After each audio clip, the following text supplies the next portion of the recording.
IRCTC कराएगी 21 जून से Ramayan circuit यात्रा। 18 दिनों में अयोध्या में रामेश्वर तक कर सकेंगे दर्शन। टूर के लिए खर्च करने पड़ेंगे 62,000 रुपए।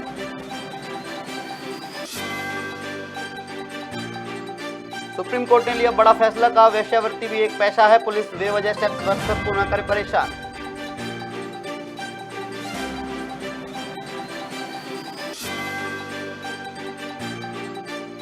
मध्य प्रदेश में मौसम का बदला मिजाज, मौसम विभाग ने जताई बारिश की संभावना, अगले 2 दिन में हो सकती है बारिश।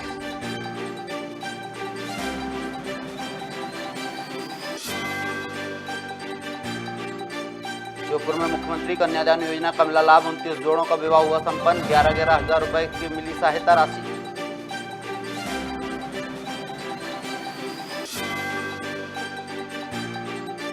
कांग्रेस कार्यालय में प्रेस वार्ता का आयोजन, सीएम के खिलौने वाले कार्यक्रम पर साधा निशाना। कांग्रेस का कहना 4 दिनों से राजधानी में चल रही है नौटंकी।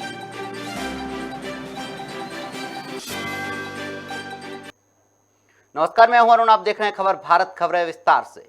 मध्य प्रदेश में मौसम ने अचानक करवट ली है और प्रदेश के तापमान में 2 से 3 डिग्री की गिरावट दर्ज की जा रही है। आपको बता दें कि मौसम वैज्ञानिक वीपी सिंह ने बताया कि मध्य प्रदेश, छत्तीसगढ़, राजस्थान में एक तरफ टर्फ लाइन बन रही है जो कि चक्रवात पैदा कर रही है। साथ ही अगले 2-3 दिन तक बारिश होने का अनुमान लगाया जा रहा है। वहीं राजधानी के भोपाल के आसपास बादल छाए रहेंगे और तापमान लगभग 40 डिग्री बना रहेगा।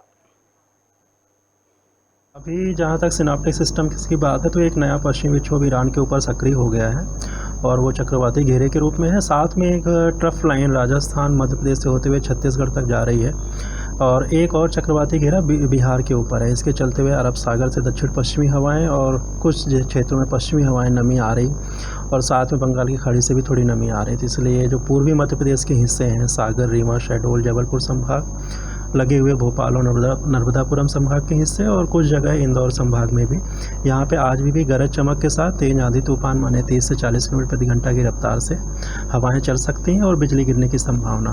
और ये पश्चिमी विक्षोभ जैसे जैसे आगे बढ़ेगा तो अभी आगे 2 से 3 दिन तक मौसम ऐसे ही खराब बना रहेगा। हालांकि प्रदेश के बाकी हिस्से जिसमें ग्वालियर या उज्जैन संभाग या भोपाल संभाग के उत्तरी हिस्से, उसमें मौसम मुख्यतः शुष्क रहेगा और तापमान वाइज इसलिए भी इस समय बादलों की उपस्थिति के कारण बहुत ज़्यादा नहीं बढ़ेगा। प्रदेश में औसतन तापमान 40-41 के आसपास, जबकि भोपाल में 40 डिग्री के आसपास बना रहेगा। पीसीसी चीफ कमलनाथ ने कांग्रेस के मीडिया विभाग को भंग किया है। आपको बता दें, जीतू पटवारी ने इस्तीफे की पेशकश की थी जिसको कमलनाथ ने मंजूर कर लिया है, जहां पटवारी को मीडिया विभाग के अध्यक्ष के पद से मुक्त किया गया है।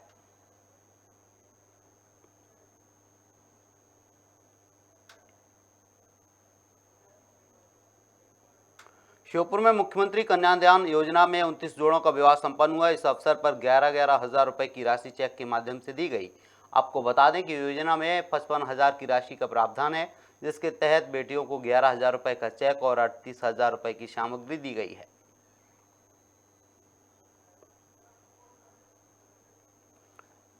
श्योपुर से खबर मिली है जहां मुख्यमंत्री कन्यादान योजना में 29 जोड़ों का विवाह संपन्न हुआ है। इस अवसर पर 11,000 रुपए की राशि चेक के माध्यम से दी गई है। आपको बता दें, योजना में 55,000 की राशि का प्रावधान है, जिसके तहत बेटियों को 11,000 रुपए का चेक और 38,000 रुपए की सामग्री दी जाती है। आपको बता दें, मुख्यमंत्री कन्यादान योजना के तहत 19 जोड़ों का विवाह संपन्न हुआ है। इस अवसर पर 11,000 रुपए की राशि चेक के माध्यम से दी गई है। साथ ही 55,000 की राशि का प्रावधान है, जिसमें 38,000 रुपए की सामग्री दी गई है। 29 जोड़ों का विवाह संपन्न हुआ है। श्योपुर से खबर मिली है जहां मुख्यमंत्री कन्यादान योजना के तहत 29 जोड़ों का विवाह संपन्न हुआ है।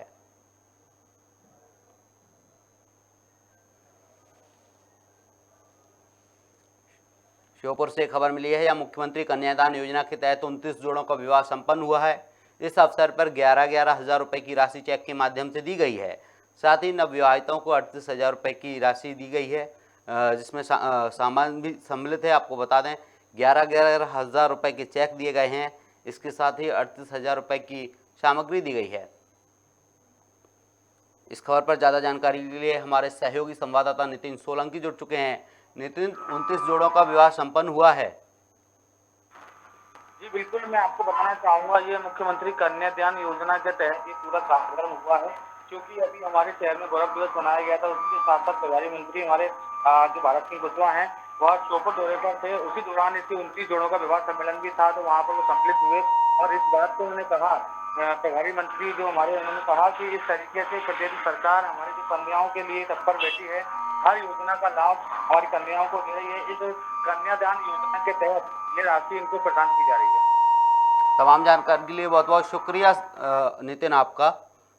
श्योपुर से खबर मिली है जहां मुख्यमंत्री कन्यादान योजना में 29 जोड़ों का विवाह संपन्न हुआ है।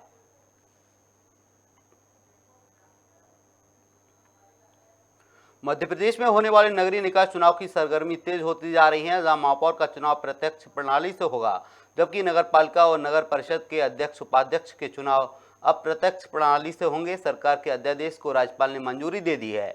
वहीं अध्यादेश को राज्यपाल की मंजूरी मिलने के बाद कांग्रेस ने बीजेपी सरकार पर हमला बोला है। कांग्रेस नेता नरेंद्र सलूजा ने कहा है कि भाजपा को अब स्पष्ट करना चाहिए कि असमंजस की स्थिति के बाद उन्होंने निर्णय क्यों लिया है। भारतीय जनता पार्टी बड़े लंबे समय से तय नहीं कर पा रही थी कि महापौर चुनाव प्रत्यक्ष प्रणाली से हो, अप्रत्यक्ष प्रणाली से हो, नगर पालिका के अध्यक्ष, नगर परिषद के अध्यक्ष क्या निर्णय हो। जब कमलनाथ सरकार ने निर्णय लिया था तब इन्होंने खूब विरोध किया था। जब इनकी सरकार आई तो ये अध्यादेश भी लाए थे, लेकिन उसे विधानसभा में पारित नहीं करा पाए थे। उसके बाद जब चुनाव की घोषणा हुई तो मंत्री भूपेंद्र सिंह का बयान आया कि इससे खरीद फरोश को बढ़ावा मिलेगा, हम इस निर्णय को बदलेंगे, तमाम तरह की बयानबाजी थी। फिर यह बात सामने आई कि राजभवन अध्यादेश भेज दिया गया मंजूरी के लिए। फिर सुबह खबर आती कि अध्यादेश वापस बुला लिया गया। फिर सुबह गृह मंत्री का बयान आता है कि इस तरीके का कोई भी अध्यादेश मंजूरी के लिए राजभवन नहीं भेजा गया है। उसके बाद फिर भाजपा की बैठक होती है और अब ये निर्णय सामने आ रहा है कि राज्यपाल के पास इस अध्यादेश को मंजूर कराया गया है कि अब महापौर के जो चुनाव है वे प्रत्यक्ष प्रणाली से होंगे और अध्यक्ष के जो चुनाव है परिषद के और पालिका के वे सीधे पार्षद चुनेंगे, अप्रत्यक्ष प्रणाली से होंगे। तो भाजपा को स्पष्ट करना चाहिए कि बड़ी उहापोह, बड़े असमंजस के बाद उन्होंने निर्णय लिया है कि कमलनाथ सरकार पे तो तमाम आरोप लगाते थे कि इससे खरीद फरोश को बढ़ावा मिलेगा, पार्षदों को अध्यक्ष चुनना नहीं चाहिए, सीधे चुनाव होना चाहिए। तो फिर क्या करना है कि उन्होंने सिर्फ महापौर में ही निर्णय लिया। क्या अब नगर पालिका और नगर परिषद में खरीद फरोश को बढ़ावा नहीं मिलेगा? क्या उसके अंदर इस तरह की बातें जो आरोप लगा रहे थे वो सामने नहीं आएगी?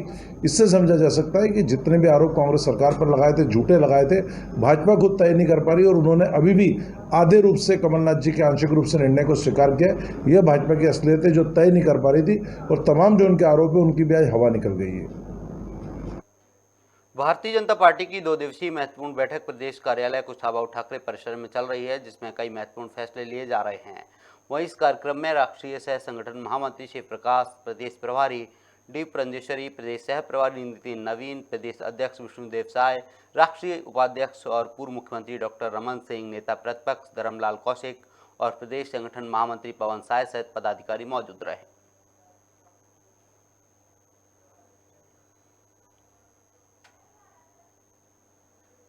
गौरेला में मौसम का मिजाज बदला हुआ नजर आया है। नौतपा के दूसरे दिन तेज हवाओं के साथ गरज चमक के साथ बारिश हुई है, जिससे लोगों को गर्मी से राहत मिली है। वहीं तेज हवाओं की वजह से शहर की बिजली गुल हो गई है।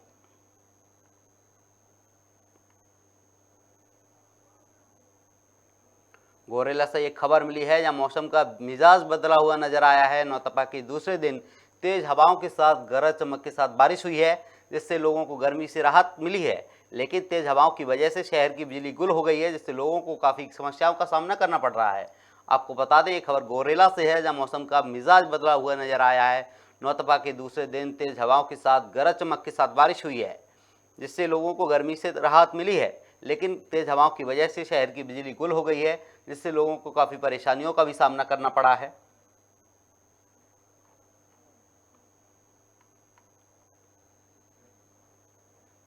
इंदौर के नगर निगम के वार्ड की आरक्षण प्रक्रिया बुधवार को संपन्न हुई, जिसमें शासन द्वारा की गई अनियमितताओं का खुलासा गुरुवार को युवा कांग्रेस के राष्ट्रीय प्रवक्ता ने किया है। उन्होंने बताया कि नगर निगम के वार्डों का आरक्षण करते समय की गई कानूनी त्रुटियां जानबूझकर की गई हैं, जिसका युवा कांग्रेस विरोध करती है। उन्होंने बताया कि कांग्रेस पार्टी का यह निर्णय है कि अनुसूचित जाति और अनुसूचित जनजाति के लोगों को उनका अधिकार मिले। जो आरक्षण पहले वार्ड को मिल चुका है, उन्हीं वार्डों को एक बार फिर आरक्षित करना, इससे दूसरे वार्ड को आरक्षण का लाभ नहीं मिल पाता है।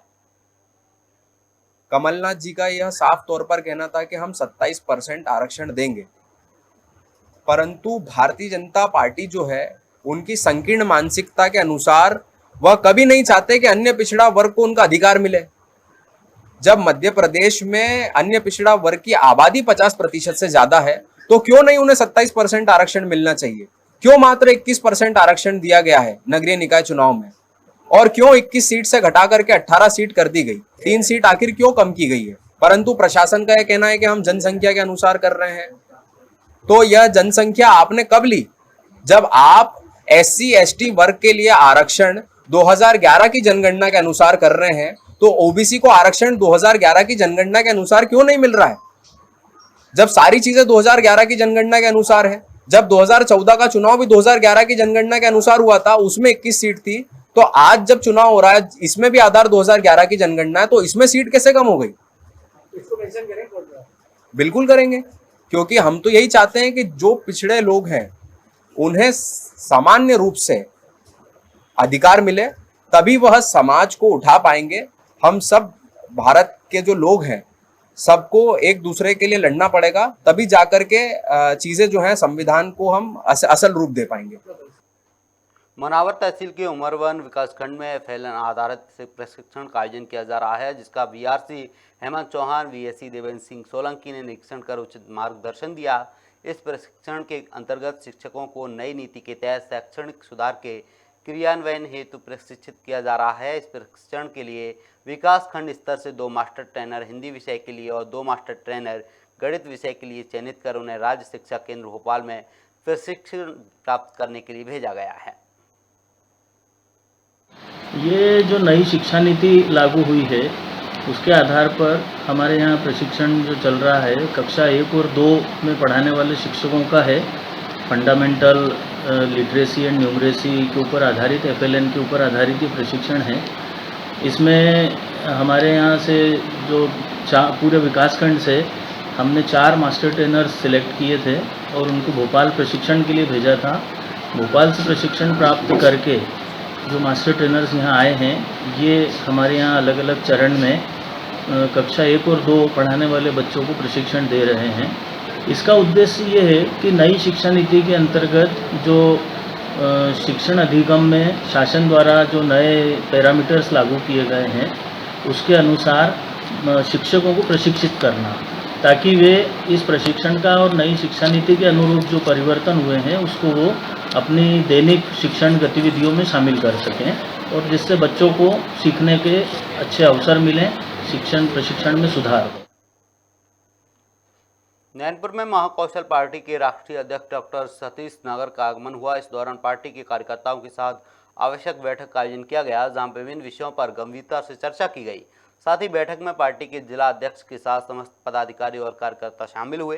वहीं पत्रकारों को संबोधित करते हुए कहा कि मध्य प्रदेश में जो वर्तमान सरकार द्वारा रणनीति चलाई जा रही है, जिसमें आए दिन दंगे फसाद और हत्याएं हो रही हैं और दोषियों के खिलाफ कार्रवाई न करते हुए उन्हें खुला संरक्षण दिया जा रहा है। जल जंगल जमीन का हमारा आंदोलन है। 2 आदिवासियों की जो हत्या हुई है सिवनी जिले में, मंडला जिले में, जन जागृति फैलाने के लिए हम लोग आज यहाँ आए। कार्यकर्ताओं को शासन प्रशासन की नीति उन तक पहुँचे, उनको जगाने हम क्योंकि आज पहली बैठक है, प्रथम बैठक है ये, और खेती का भी माहौल चल रहा है, इसलिए हमने ज़्यादा लोगों को नहीं बुलाया था। यहाँ हमारा सिर्फ 10 से 15 मिनट का हमारा कार्यक्रम था। इस बीच जितने भी लोग आ गए हैं वो ठीक है, और हम आगे जल जंगल ज़मीन की लड़ाई लड़ रहे हैं। और मध्य प्रदेश की शिवराज सिंह चौहान जी की जो सरकार है उनको ये बताना चाहते हैं कि आप जो भी काम कर रहे हैं, आपकी जो भी योजना है उसका लाभ बिल्कुल नहीं मिल पा रहा है। आज हमारा आदिवासी परेशान है, पलायन करके बाहर जा रहा है, आवासीय पट्टे नहीं मिले हैं, कई लोगों को लंबे समय से लोग रह रहे हैं। तो ये सब व्यवस्थाएं आप लोग करें, क्योंकि ये मुझे आवेदन।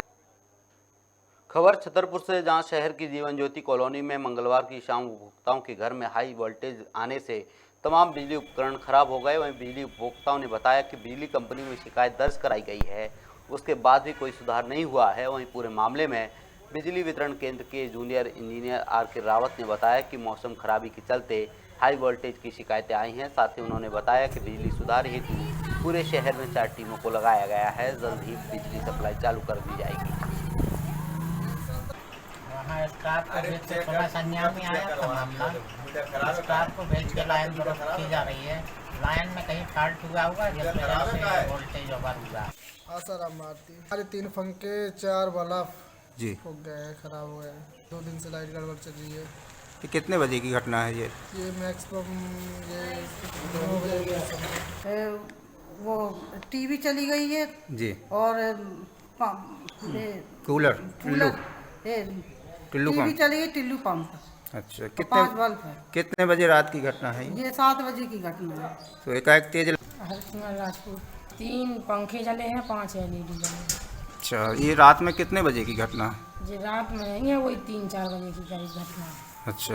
हाँ, कल की थी सब लोगों ने जुड़ के, अच्छा तो वहाँ पे शिकायत की। अच्छा। तो गरियाबंद जिला अस्पताल में डायलिसिस यूनिट खुलने से मरीजों को काफ़ी सुविधा हो रही है और उसका लाभ भी मिल रहा है। आपको बता दें कि ज़िले में पहले डायलिसिस की सुविधा नहीं होने के कारण मरीजों को रायपुर जाकर अपना इलाज कराना पड़ता था, जिसमें गाड़ी का खर्च और आने जाने में परेशानियों का सामना करना पड़ता था। लेकिन जिला अस्पताल गरियाबंद में यह सुविधा उपलब्ध होने के बाद डायलिसिस के मरीज अब इस सुविधा का लाभ उठा सकते हैं।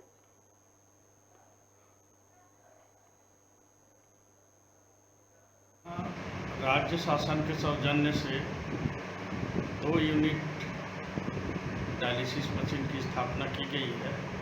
अभी तक के 4 लोगों का डायलिसिस हो चुका है और मेरा आग्रह है कि क्षेत्र में जितने भी किडनी से पीड़ित जो लोग हैं और जिनको डायलिसिस की आवश्यकता है, आकर के यहाँ लाभ ले सकते हैं। इसका अधिक से अधिक प्रचार प्रसार होना चाहिए। MMI रायपुर तो ज़्यादा परेशानी हो। आप कहाँ कराते हो इलाज? गरियाबंद। गरियाबंद में सुविधा कहाँ है अभी? सरकारी हॉस्पिटल। अच्छा, जाते हो तो कौन सा डॉक्टर देखते हैं आपको? हरीश चौहान जी देखते हैं। अभी पिछले कब गए थे आप? शुक्रवार को। और कब जाना है आपको? सोमवार को। तो यहाँ आपके रसेला से गरियाबंद कितने किलोमीटर पड़ता है? 30 किलोमीटर पड़ता है। और रायपुर? रायपुर 120। तो यहाँ जाने में अब काफ़ी सहूलियत होती होगी आपको? हाँ, बहुत सुविधा होता है। अभी आपका स्वास्थ्य कैसा है? ठीक है। अभी नाम क्या है आपका? सैयद यूसुफ अली। कांकेर में दृष्टिहीन युवक ने चतुर्थ श्रेणी कर्मचारी भर्ती में गलत तरीके से नियुक्ति को लेकर कलेक्टर को ज्ञापन सौंपा है। इस दौरान पीड़ित ने आरोप लगाते हुए बताया कि उसने कलेक्ट्रेट में निकले कर्मचारी पद के लिए आवेदन किया था, जिसमें सूची जारी होने के बाद उसमें युवक का नाम काट दिया गया, जिसके बाद कार्यालय में पता चला कि पूर्ण रूप से दृष्टिहीन होने के चलते वह कार्यालय में काम नहीं कर पाएगा। पीड़ित दृष्टिहीन युवक ने कलेक्टर से न्याय की गुहार लगाई है। कनिष्क बोर्ड के द्वारा यहाँ चतुर्थ श्रेणी के लिए पद निकला था और मैंने उसमें भरा था और मेरा जो है 2 लिस्ट में जो है नाम आया, लेकिन और पात्र नाम में भी आया और फाइनल लिस्ट में मेरा नाम नहीं आया। और जब मैंने इस बात के विषय मैंने जानकारी लेनी चाहिए तो वो ऑफिसरों के द्वारा मुझे यह सूचित किया गया कि दृष्टिबाधित होने के कारण कमिश्नर साहब का सख्त निर्देश है कि दृष्टिबाधित 100% को ना रखा जाए और इस कारण से जो है मैं कलेक्टर साहब के पास ज्ञापन सौंपने को आया था और जो रूल के अनुसार हमको 2% आरक्षण देने का गवर्नमेंट का रूल है, सेंट्रल गवर्नमेंट 2016 और छत्तीसगढ़ शासन का भी जो रूल है, लेकिन उसके अनुसार काम नहीं हुआ है, इसलिए मैं जो है कलेक्टर साहब से ज्ञापन सौंपने को आया। राजधानी भोपाल के बैरागढ़ में शिक्षाविद विष्णु ज्ञानी ने बच्चों के साथ अपना 86वां जन्मदिन मनाया। इस मौके पर विष्णु ने 1000 पौधों का रोपण कर अपना जन्मदिन मनाया है। आपको बता दें कि विष्णु ज्ञानी हजारों बच्चों को निःशुल्क शिक्षा देते हैं।